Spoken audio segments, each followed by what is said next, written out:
Melanie and Dean are actually the co-founders of Australian Fashion Labels. So thank you for coming. And as a beginner, I feel like I just spoke a lot. How did you, obviously there's a lot of people here that may not be in the business.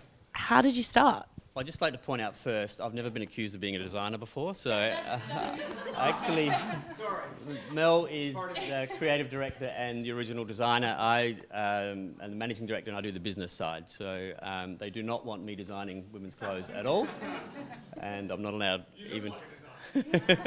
Oh, thanks. It's the hair. How many of you have gone to bunker on your uni break? Raise of hands. Adelaide Uni students, yeah. I'm sure there's a lot more out there.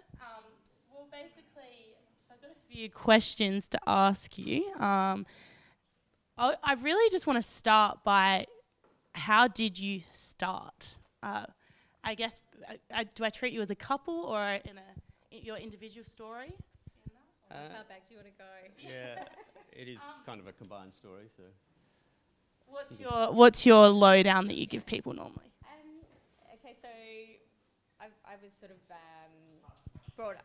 Oh, so this microphone's different from that microphone? Okay, no problem. Okay, so my journey started, my parents were in the industry, predominantly in the 80s and 90s, and grew up around wholesale and retail fashion. And when I was really young, I did an internship in Sydney with a company called Table 8, which at the time was a very popular fashion chain in Australia. And the head designer was Lisa Ho, and she was married to one of the Susskind brothers. They were twins, and I got the privilege of being by her side when I was I would have been 16 or something when I entered into this, and saw her come back from a trip with bags full of international samples, and it was really buzzing and really exciting, and I got inspired from then. And then I studied at the local TAFE fashion school, and I really decided that I loved the business of fashion as much as the design. And then I had a really mixed journey of what I did after that. I opened up some retail and wholesale myself. I had like a clearance store on Glen Osmond Road, and then I moved into doing a chain of stores called Loco, small footprint stores. I also had a store on Rundle Street, which was actually the Loco brand still, and that one I used to get TAFE students products when they did their runway, and I'd give them the opportunity to do a takeover in the store, and they'd be able to do whatever they wanted for a month and showcase what they were doing, and it was a really fun outlet for them to be able to have that. So then I was going to Sydney and finding other designers similar. There was a Bondi market, and I'd pick up products down there, and I was finding some fantastic designs and putting them into the store, something really, really unique. Like Shona Joy and Samantha Wills Jewellery and brands like this. So that was sort of the starting point. And then I was inspired. I thought, got inspired. I thought I'd give it a go. So I started designing a brand called Little Potty Red Shoes. So it's really important to think about your name. If you Google Little Potty Red Shoes, you'll come up with pictures of little children sitting on a potty, and some of Mel's old designs as well. So yes, you need to be careful what you call your brand. Yeah, someone told me that you should think about something that means something to you. My grandfather used to call me that when I was little. They didn't mean that. In hindsight, I had to live with that for 10 years. And but it was popular. It was a really difficult product to manufacture. I'd go to Spotlight and find fabrics and put them together, lots of different craft fabrics, and make these corsets that were symmetrical but all different patterns, and then inside was like a mattress ticking with different coloured ribbons. Anyway, they were very laborious to manufacture, but they were super popular, so we must have cut. When I met Dean, which I'll talk about in a second, we used to make a lot of that. So, yeah, and that would lead us into how we met. Tell us. Yeah, so our first dates, I'd go around to visit Mel and I'd be handed a pair of scissors, and I was like, this is not what I had in mind, but I hung in there, and I got addicted to the fashion industry as well. So, and I used to spend my evenings cutting out corsets and things. So, yeah. Dean, sorry, this microphone. Because I just can see you did an economics degree. So you sort of went down that business path, and obviously now still very much so. What was the transition into the fashion world like? As you mentioned, economics degree and accounting, and then worked for Electrolux, which is a big European group, and then worked for a group called Steinhoff, which is furniture. They own Freedom Furniture and Captain Snooze, and I'd been there for 10 years when, or longer actually, when Mel and I got together, and it was just, wasn't happy with what I was doing, and then saw what Mel was doing, and then I got excited about, the possibilities, and, fashion, a sample set in fashion was relatively cheap to put together, and margins were good, and Mel had sort of created a business model that was really, I thought, scalable and exciting. So I got sucked into it, and I've loved it ever since. Just on that point, because obviously when you first started, you had Finders Keepers that you launched, and I had a favourite jumpsuit of Finders Keepers back in the day. How did you take us through that journey of going from one label to the idea of having a portfolio of labels? Yeah, looking at the business, or you can describe the Oh yeah, okay. So let me take myself back there. So what was it? What year did we start? 2008, 7. Sorry. Yeah. Done my notes. So thank you. When we started our business. Yeah. So we what? Changed the name from. Oh, Little Potty Red. So. Oh, yeah. Okay. Yeah, okay. So when we saw a gap in the market, it was a global financial crisis. We thought, oh yeah, great time to start a new brand. But anyway, it turned out that it was, because we, yeah, why wouldn't you? And for all the right reasons not to. So I had an opportunity. We had friends over, and one of the girls was going over to Bali. She was meant to be going with somebody else, but wasn't really happening. So she said, would you come with me? We're pretty broke. I was like, oh, what do you think? He said, if you think there's an opportunity there, we should go. I was like, oh, well, you know me, I'll sniff out an opportunity if there is one. So we did it. And I flew with her and found a couple of factories and decided to do some designs on the run and put a collection together.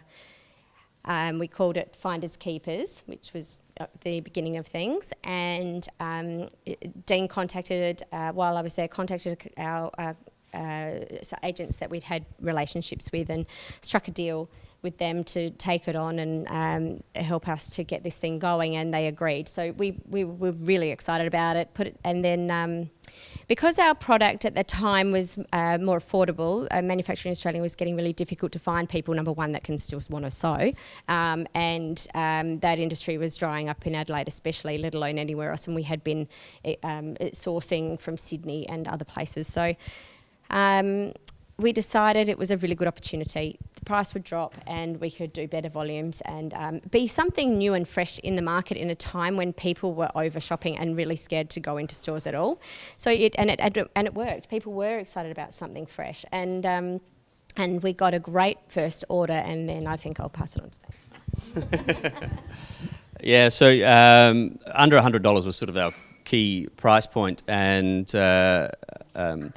sold really well the first range. It was still, to this day, if we did sales like that on a launching a brand or even a mature brand, it's still a good sales. And we were both divorced and broke when we got together, so we didn't have a lot of money, and we had massive sales and we're celebrating, and it was quite a few $100,000, and we got very excited, and then we sort of realised, oh shit, we've got to pay for it before we get the product. And so we sold our cars and everything we had to sort of finance that first order, and finally got it delivered and paid for, and very stressful time. And then we had all these boxes arrive at home, and we picked and packed in our lounge room, and then delivered it out to all these retailers around Australia, and the brand sort of took off from there.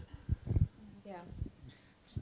On that note, because I know that's one of the things, and I'll ask you more about this, but a Australian fashion labels, you're known for being quite fresh in your designs. Has that been a major part of your strategy, I guess, your growth strategy in being able to have a one-up on the competition, in that, you know, you can walk into your brick and mortar store and there'll be new things all the time?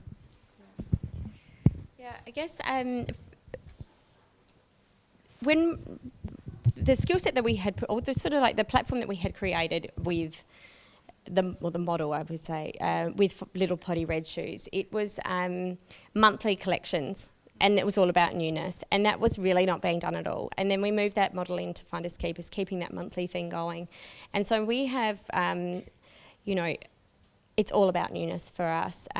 We have pretty much 200, I think I counted over 250 new products every single month, and they're all new. Everything's new. It is created from scratch. All our prints are designed, all our colours are designed in-house, lab dipped and checked. It's really...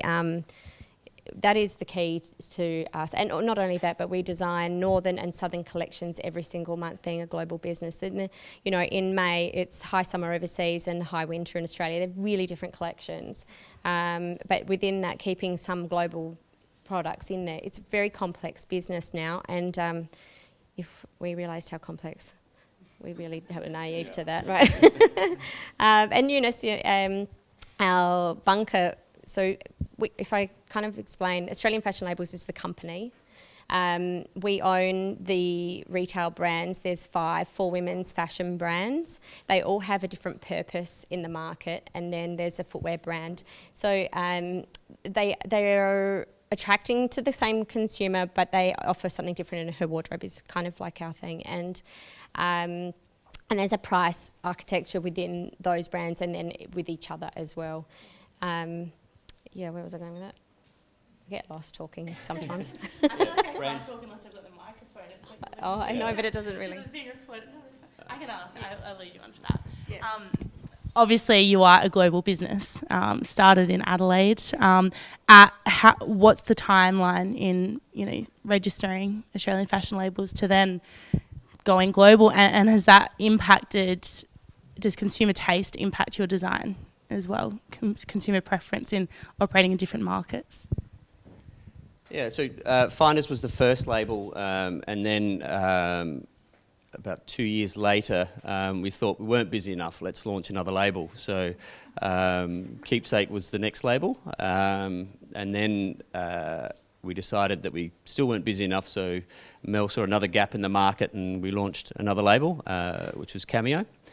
And I think that was the stage we went to the US, I think. The business was growing and we were manufacturing in Indonesia, but product quality wasn't great, deliveries were always late, and you couldn't launch into department stores or globally with product out of Indonesia. So we found a great factory in China that we really wanted to work with, and we approached him, and he said, well, your volumes are too small.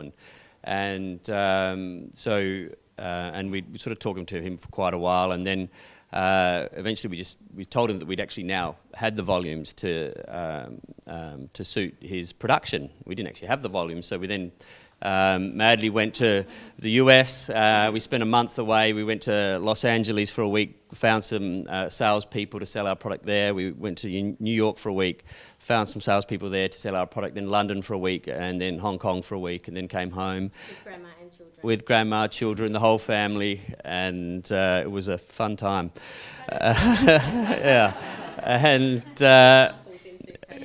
and we then, you know, sold that range and then put the orders together, and it wasn't really enough to keep the factory happy, and I think he knew we were lying to him, but he said, all right, I'll do it anyway, and the business sort of took off from there, and you know, we then launched another label because we weren't busy enough again, and then started to get a lot of department stores on board with the brands, and particularly US department stores, Harrods and people in the UK, Lane Crawford in Hong Kong and China, and then sort of fast forward to today, the business is, you know, nearly 50% of it's in the United States. 80% of our business is in the Northern Hemisphere. Have a big business in China. and we're in every major department store in the US, the UK, China, Hong Kong, growing business in Japan, and we'd have 40 designers, roughly, on working in our head office on North Terrace. We've got about 100 staff in Adelaide, office in Melbourne, Shanghai, Los Angeles, retail store in Los Angeles as well. We have distribution in 20 countries and online sales to 62 countries.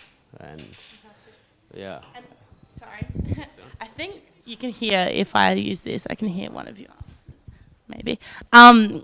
So why Adelaide? Like, why, obviously, when you've got a plethora of markets that you're working in, what has kept you here? Brand ambassador for South Australia. Well, this is where we live, and so once you start a business, we've been in our new building, which we'll get to in a bit, for 2 years. Before that, in another building for 3 years. Prior to that, we had 18 staff working from our lounge room. So it got to the point, you know, once you start building a team, you can't just say, okay, we're all moving now, we're going to go to LA. How exciting? Well, they probably would have, but we also have children and family here, and we love it. I love Adelaide. I wouldn't, you know, and honestly, like, if you're a global business, you can't be everywhere, right? So it's a really great city to try new things. It's, you know, we're going to have the fastest internet in the world. Couldn't be more excited about that. Like, there's really a lot of benefits for being in a city where there's opportunity in so many ways. And this city's been fantastic to us. We've got great talent. We've worked really closely with the design school. All of ours, bar like 3 people, all of our designers and all of our talent are all South Australian. They're fantastic. I can't give you a good reason other than potentially finding really experienced people now that we are maturing, is getting those people from in Adelaide. But I'm sure we'll find them when we need them. And we've got infrastructure in Los Angeles and New York where all the major sales for us happen, and you know, we deal with the department stores and boutiques and that in all those markets, and it's, you know, it's more important to have sales infrastructure in those places. Yeah. There is an incredible pool of talent for design here. We've got 3 full-time photographers that all went to school here, and I don't know, 10, 12 graphic designers, and graphic designers, photographers, you know, product designers, and there's a lot of ours is a creative business, and there's a lot of creative talent in Adelaide, and our photographers and creative teams are all world class. So, yeah. Could I just ask? So, I know you're a business background. Are you a designer? Are you from a design background? Yeah, fantastic. And that's one thing I think, I know that there's a few people here that are very much interested in the fashion space, not necessarily being from a design background themselves, but interested in the operational business side. What advice could you give for someone that may be really interested in playing in that space, but may feel like they don't have the skills that are needed? Well, we've made all the mistakes, so. So what would they, as a designer? Just as someone, if I was a chef and I wanted to have a fashion company, are there some skills that are translatable, or what process could you advise people go down to be able to get equipped? Yeah. Obviously, it's their passion. 100% go to fashion school, and then do lots of internships wherever you can in... It depends. I mean, in fashion, there are so many different ways to do it. You know, you could be couture, do bridal, you can do fast fashion, you can do high-end designer, you could do small runs, large runs, you can be ethical fashion. You know, there's sustainability now. There's so many... Look, all I would say is you have to be passionate about that thing that you're interested in. You have to really... I think these days, having a story that is totally building a brand, you know, you really want to... have that point of difference. It's a big flooded market. It's a really tough market to be in, can I tell you? I know all businesses are difficult, but the fashion one, oh my God, it is fast changing. It is cutthroat. It is changing like I've never seen. But honestly, if you've got a really good story for your brand, there's opportunity always. And I think that's the key. Yeah. Also be really cashed up. That helps. That's another question. Competitive market, extremely competitive. How do you keep your foot in the door? What's your secret sauce?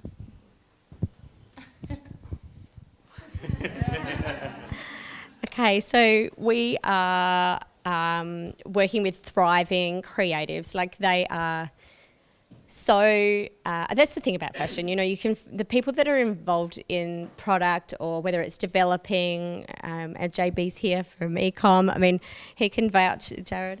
He's a head of our Ecom site, Bunker, BNKR. You know, we have got really invested people. Fashion really has that passionate thing about it, and you know, it is. We just had the fact that it reinvents itself every month or Yeah. every season as well is sorry.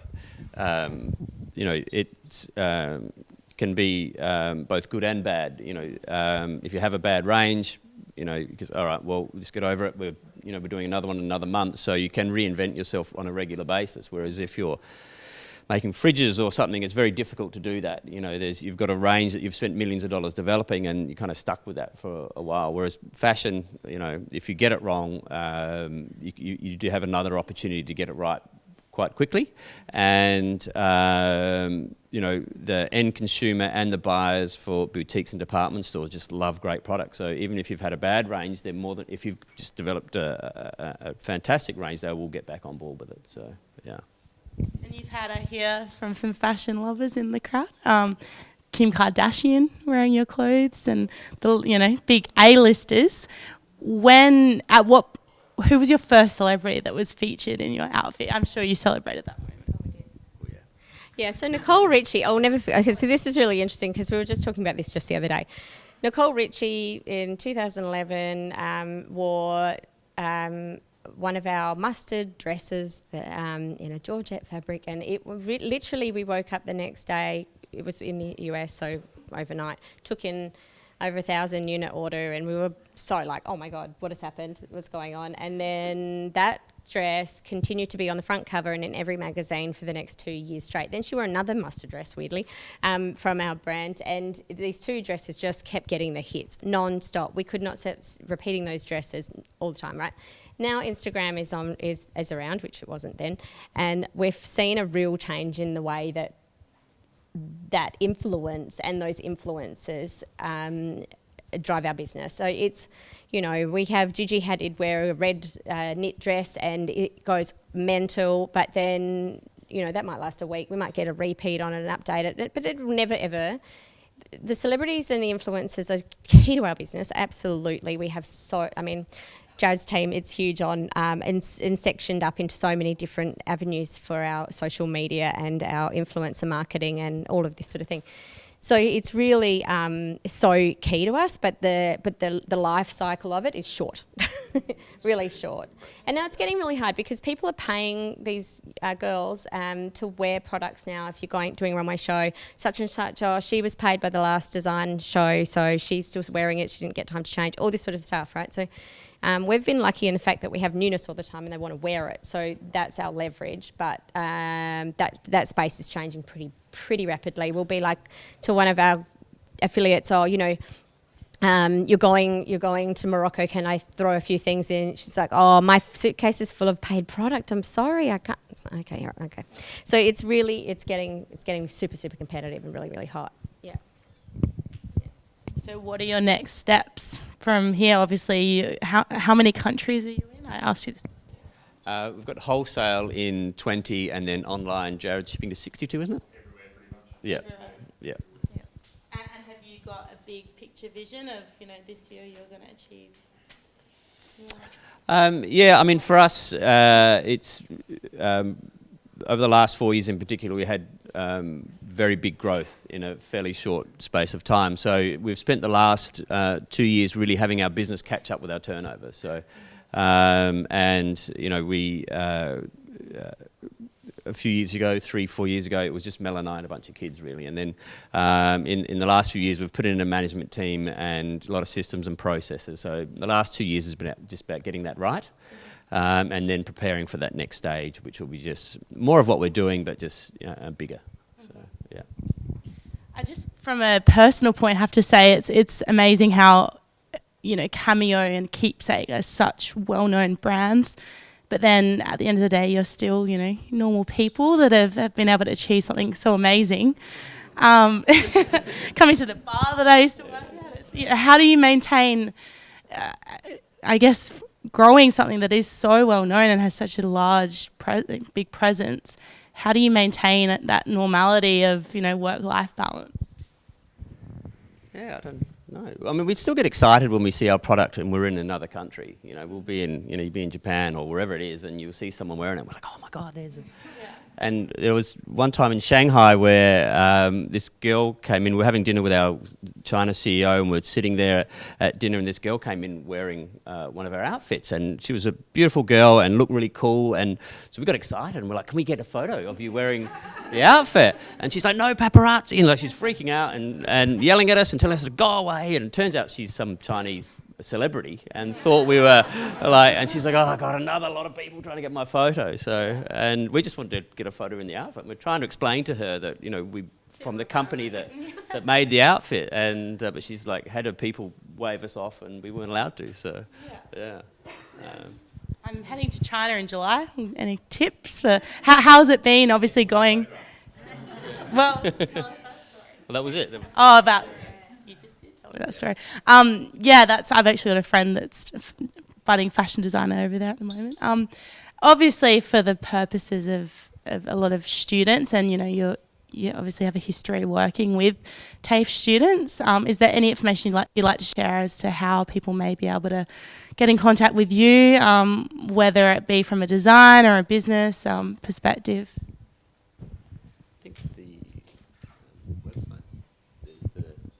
Australian fashion labels. You can contact us through Australian fashion labels, and we are we do have interns working in the business, or even if you want to catch up for a coffee, if you've got ideas and you want to run it past someone that may have been down that road before. Jared over here is looking for anyone to do with digital marketing or any tech, IT, programming, data analysis. Yeah, we're doing some exciting things in data analysis at the moment, working with a company called Pernex, building our data warehouse and accelerating. Spreadsheet. Got any retail tech ideas? We're up for that. But I guess we're doing a lot in that space. And can I just say, having visited the office today, most people have a vision of high fashion having a postage stamp on the high street and then a massive warehouse in the industrial complex. They've just got this pimped out place on North Terrace, got a big old sandstone building where everybody hangs and designs and works. And I thought it was amazing. So. It's kind of like a New York loft sort of thing we were going for when we did it. So yeah. I think I've seen some Instagram photos in there, people, and it's awesome. You would think you're in New York.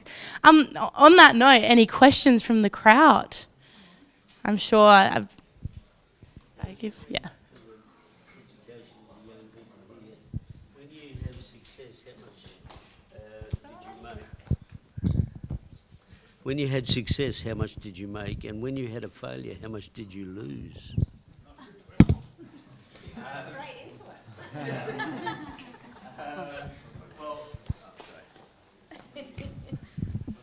Technology. Our business has always been profitable. We had one unprofitable year, which was a couple of years ago, which was a real, and we lost, over $1 million there, and it was a real eye opener for us. We'd had, 10 years of growth and profits, and then, and because it was such fast growth, we were just throwing people at a lot of, the issues, and then the wheels sort of started to come off for a bit there, which sort of gave us an opportunity to stop and actually have a good think about what we're doing and how we're doing it. And we've made a lot of changes to our business since then and improved it a lot. And we're doing too much complexity in the business, too many brands, and just our management team has just had a real focus on just getting right what we've been doing and improving what we've been doing. So, but yeah, we've made some big mistakes over the years. And another one was not registering our IP quickly enough as well. We ended up having to buy our own brand names off some Chinese cyber squatters, so which can get expensive. So and it was a factory we were dealing with. Someone who worked in the factory saw the printed logo, went and registered it. We're a bit naive and weren't too worried about China. We'd registered it in some other countries, but to register the IP and we were introducing a lot of brands. It's about $200,000 to $300,000 to do it worldwide, and it was a phase where we're going through, we're launching all these brands, and probably didn't do it quick enough. So yeah. When you launched the different brands, how did you stand out competitively in so many markets? Like, what were those key strategies that you implemented? Well, on that tour that we did with the entire family to all the different countries, we also interviewed a whole lot of PR agencies along the way. So we've set that up from the beginning, I guess. But to stand out, I mean, it goes back to being having that true identity for your brand and sticking to it, I think, and having a purpose. I think we also started in an area where it just wasn't as flooded as it is now. We really, and I think we've matured into those markets, and we've learnt a lot of lessons on the way. That seasonality thing, took us a long time to get that right. And then obviously there's different needs for each country. China are looking for a different product than we're wanting in America, and then even in America, New York and LA are really, really different, and their seasonality is really, really different. So all of those considerations, there's a lot of complexity into getting those things right.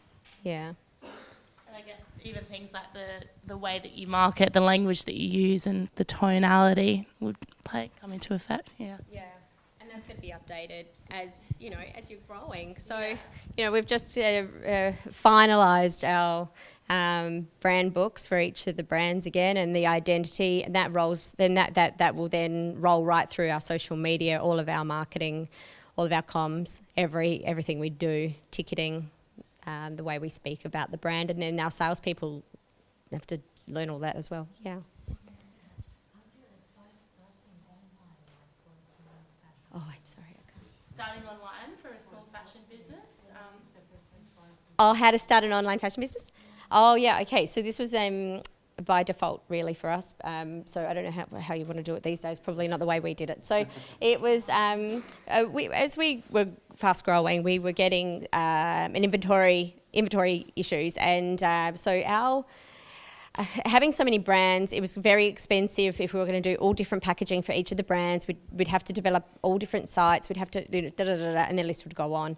So the solution for us at the time was to clear our stock through the fashion bunker, which was developed to clear through all brands. But then that actually accelerated into a business of its own in a very quick period of time. Now 25% of what we do is our own. And yeah, like Mel said, we had a lot of customers that were not accepting their orders because they were having cash flow difficulties, which gave us a stock problem. And we then sort of launched the fashion bunker to clear that. And now it's actually the biggest part of our business. So yeah. In terms of getting that celebrities through the items, how do you go about that? Do you contact a stylist, or do you put out team take care of that?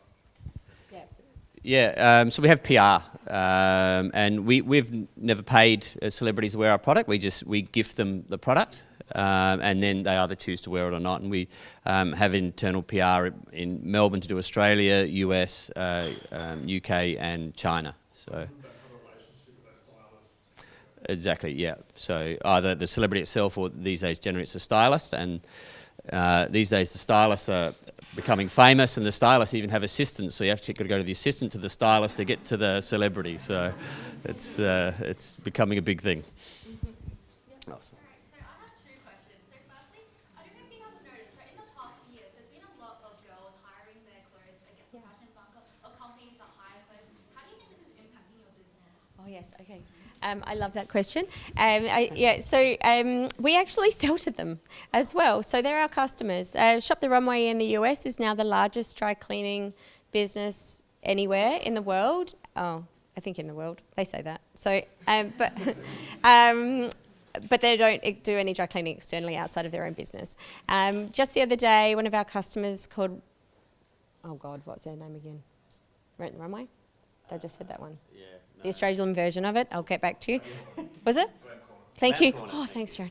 Glam Corner. So, Glam Corner, we had a tour of their business, and it's. I personally, after working with these people, for me, it exists. So I'm not going to be the one to stop it. I think they're doing a good job with our brands. They market our brands and they take care of the products. We learned a lot about it. It's a very complex system that they have to implement into their own businesses. It's not easy.